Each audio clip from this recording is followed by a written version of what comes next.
duyacaksınız. İmkan var, ortam var, özgürlük var. Çalışmayan haindir.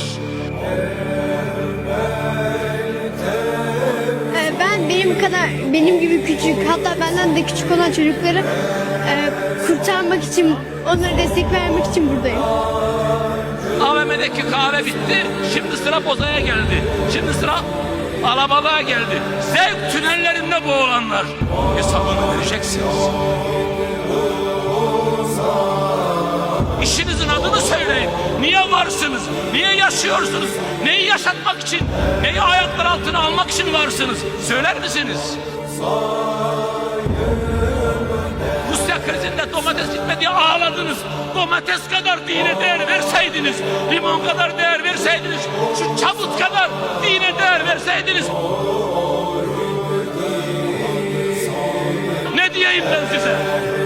Allah desin, ben ne diyeyim ya?